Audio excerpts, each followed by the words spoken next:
El Señor esté con ustedes. Lectura del Santo Evangelio según San Mateo.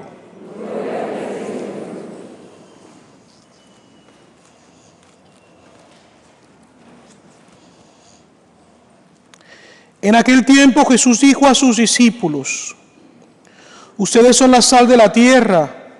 Si la sal se vuelve insípida, ¿con qué se le devolverá el sabor? Ya no sirve para nada y se tira a la calle para que la pise la gente. Ustedes son la luz del mundo. No se puede ocultar una ciudad construida en lo alto de un monte, y cuando se enciende una vela no se esconde debajo de una olla, sino que se pone sobre un candelero para que alumbre a todos los de la casa. De igual manera, brille la luz de ustedes ante los hombres, para que viendo las buenas obras que ustedes hacen, den gloria a su Padre que está en los cielos. Palabra del Señor. Pueden sentarse, por favor.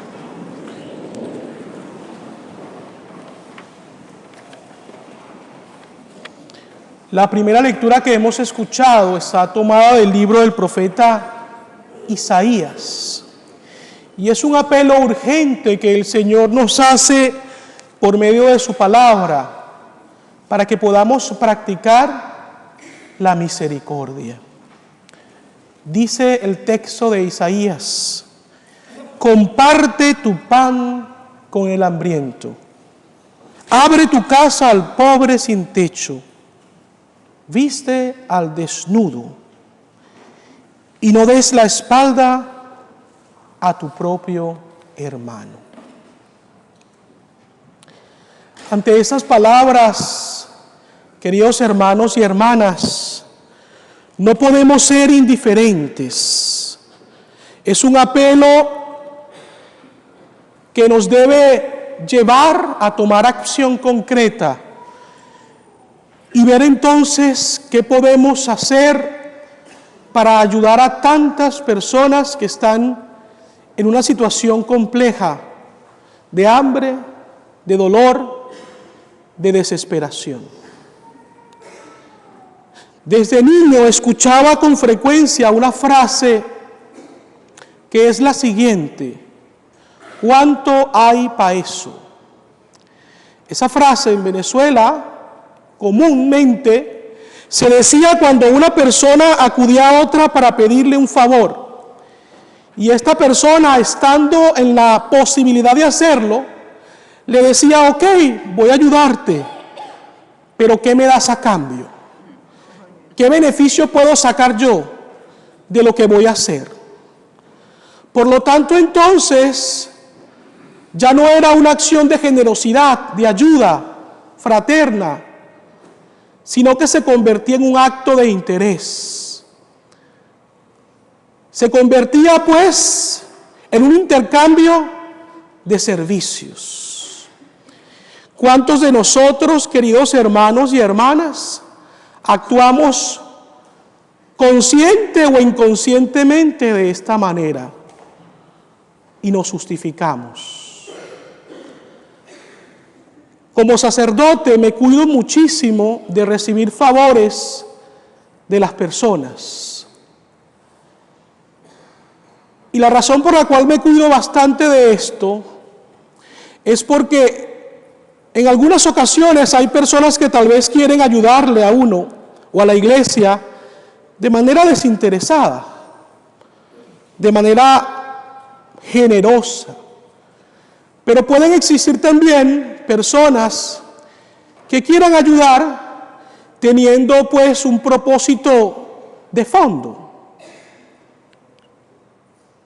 Y repito, me ha pasado en muy pocas ocasiones porque soy muy cuidadoso con esto, pero puede ser que una persona ayude y después venga y le diga: padre, necesito un favor suyo, necesito esto. Y uno escucha y tal vez, analizando la situación, si está en lo posible y si no va como un acto de injusticia hacia las demás personas, uno diga, pues está bien, te ayudo con esto. Pero si lo que se está pidiendo es injusto y es romper las reglas y sobre todo no hay razón para hacerlo, en conciencia yo debo de decir, no puedo hacerlo. ¿Y cuál será la respuesta de la persona generalmente? Padre, pero si yo le ayudé a usted, si yo le ayudo a la iglesia, eso no es justo, no sea malo. Allí vemos entonces lo que les venía diciendo.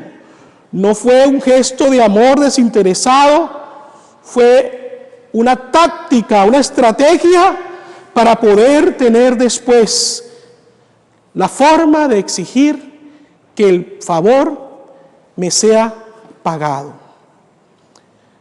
Los grandes santos, San Francisco de Asís, la Madre Teresa de Calcuta, los santos que han practicado la caridad de una manera mucho más radical, siempre buscaban la forma de hacerle el bien a las personas que ellos sabían que no tenían la forma de cómo pagarle el favor.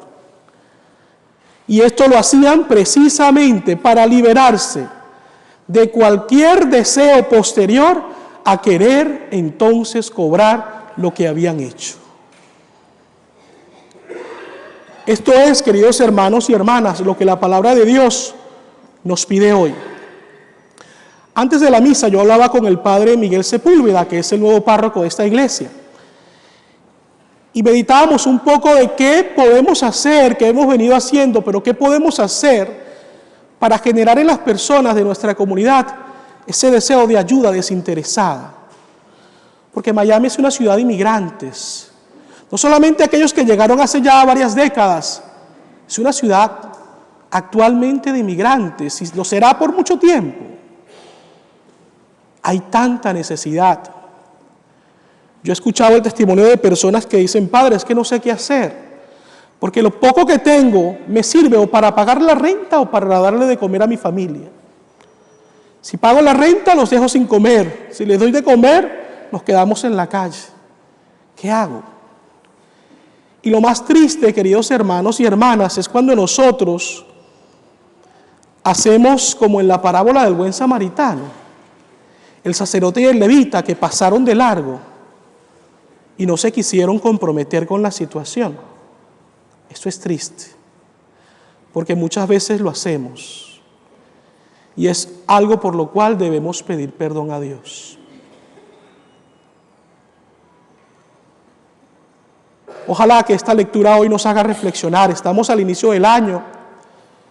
Seguramente tenemos tantos buenos propósitos y proyectos.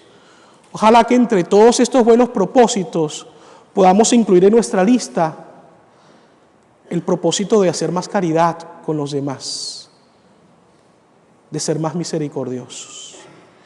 De esta manera les aseguro que nuestra recompensa será en el cielo. Y es la mejor recompensa que se nos puede dar. En la segunda lectura, San Pablo presenta un mensaje muy bonito, porque San Pablo era un hombre brillante, discípulo de Gamaliel. No en vano fue el que evangelizó a los paganos, razonaba muy bien, además de hablar varios idiomas.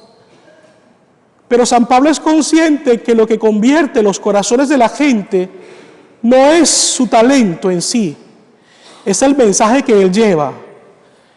Lo que convierte a la gente es la palabra de Dios, el amor de Dios representado en la cruz de Cristo. San Pablo usa sus dones, pero no todo depende de él, depende de Dios, que es al quien él lleva.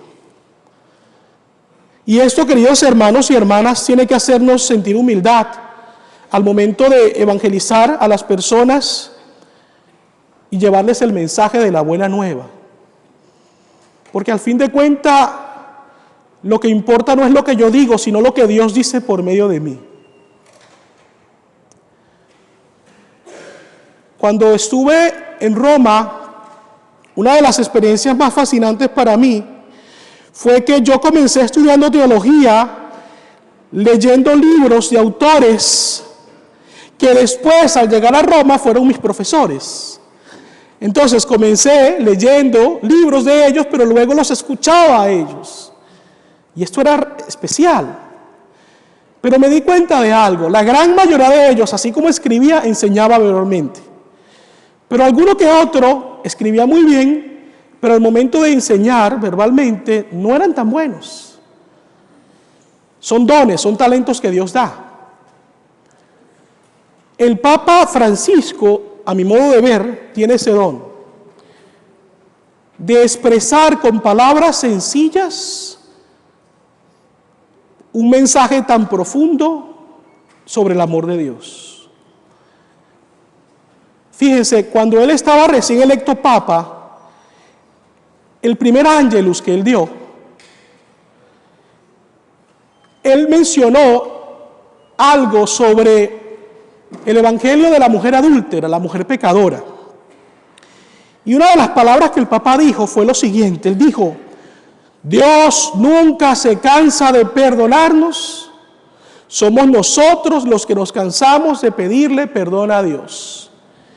Y esta frase se hizo viral. Nos dimos cuenta por medio de las redes sociales que muchas personas copiaban esta frase y les tocó el corazón. Y fíjense, es una frase sencilla, pero realmente es profunda. Porque en más de una ocasión yo me he encontrado con personas que me dicen: Padre, llevo años luchando contra este defecto de carácter, luchando contra este vicio, esta adicción, y no puedo superarlo, siempre vuelvo a caer en él. Ya, no voy a seguir luchando contra esto.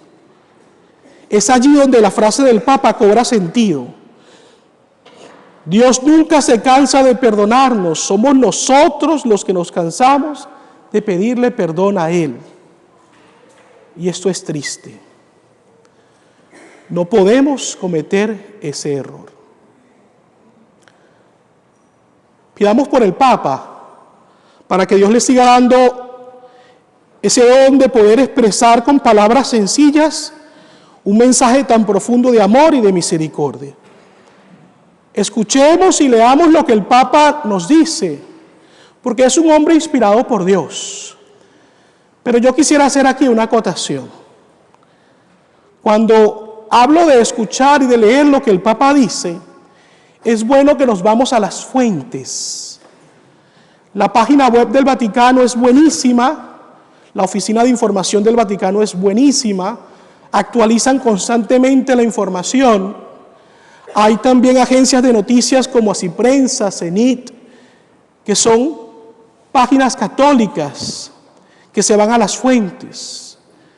Podemos leer encíclicas, cartas pastorales, podemos leer lo que el Papa dice los miércoles en su catequesis, el Ángelus. Tenemos que ir a la fuente, porque ¿saben cuál es el problema? Las redes sociales son muy buenas, pero ahora el problema es que todo el mundo se cree periodista. Entonces alguien coloca una información, se hace viral y nadie se pregunta si realmente esa información tiene una fuente fidedigna o no. Hay muchas cuentas de Twitter, Instagram, Facebook, donde alguien pone la foto del Papa y pone Papa Francisco y la gente piensa que es el Papa el que está allí.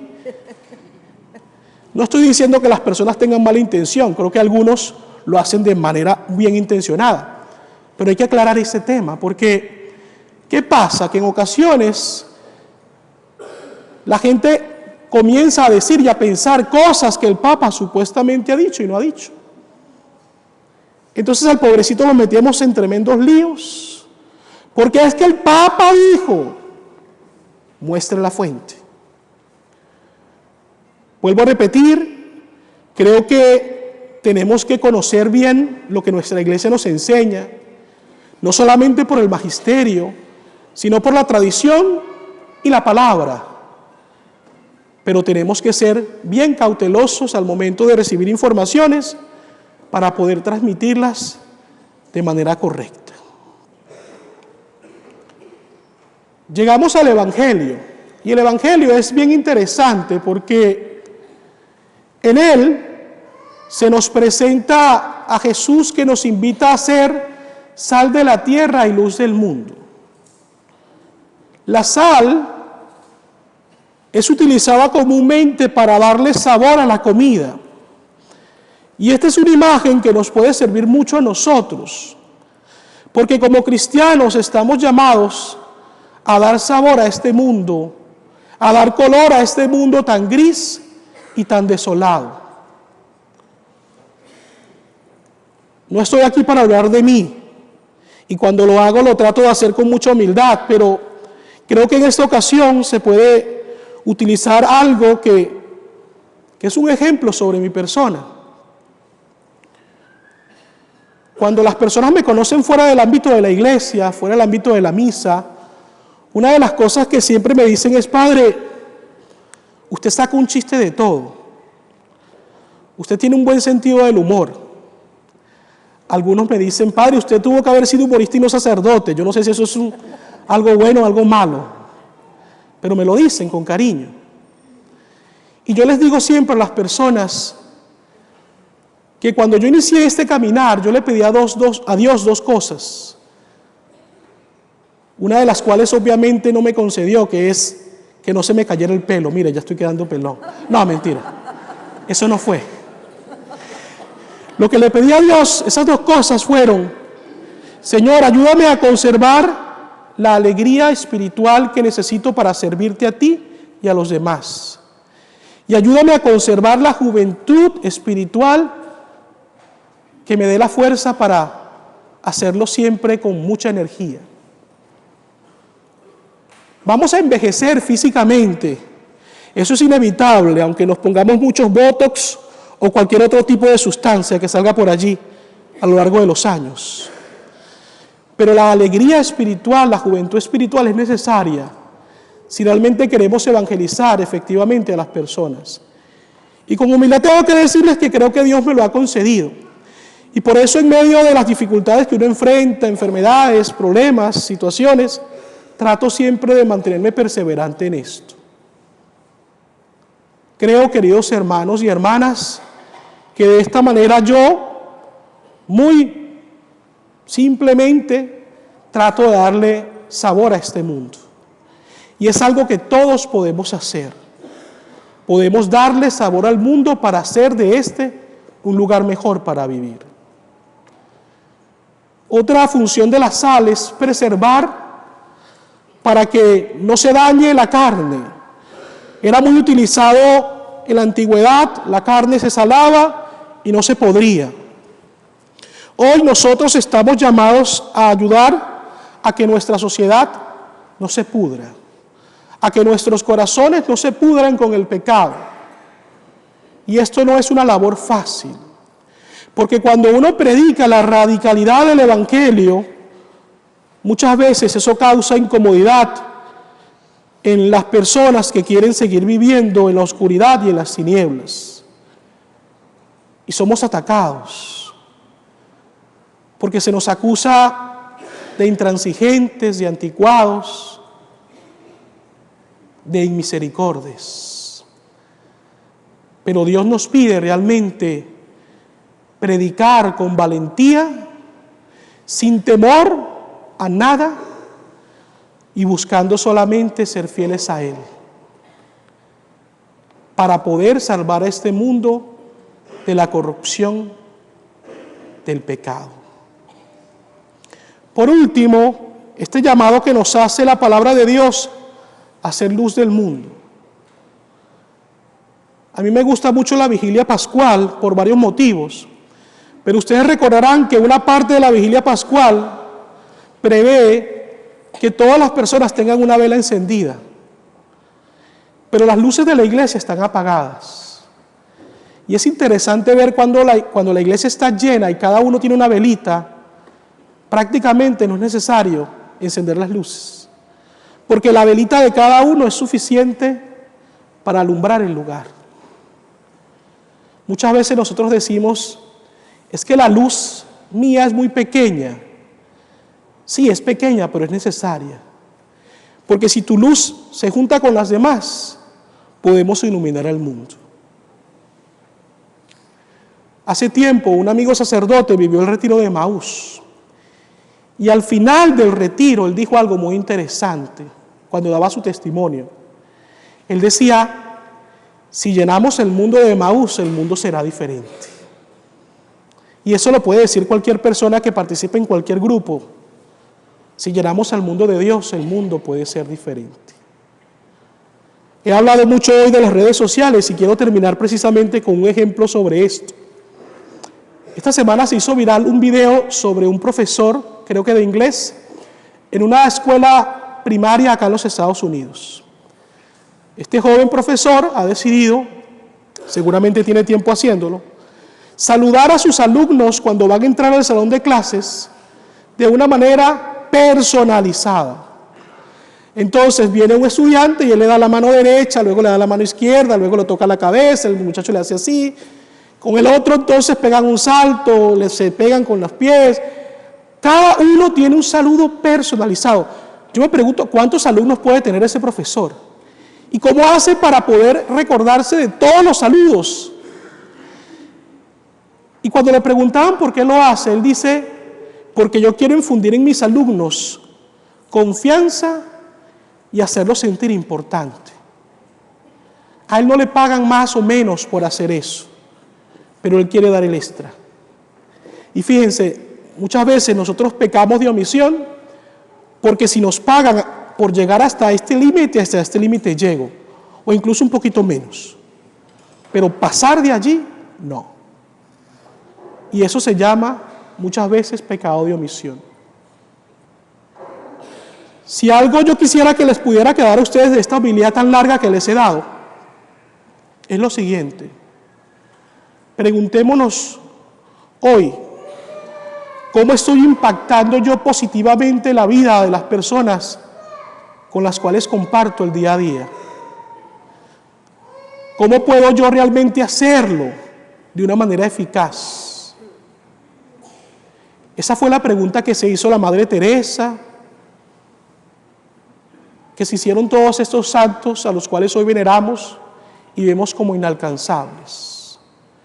Seguramente es esa misma pregunta que se hace este profesor, que con un gesto tan sencillo quiere infundir en sus estudiantes confianza e importancia. No podemos vivir una vida de esterilidad espiritual. Estamos aquí para dar frutos, para dejar huella. Una huella que permanezca a pesar de que nosotros algún día no estemos más en este mundo. Una huella que permanezca a pesar del paso de los años. Así sea.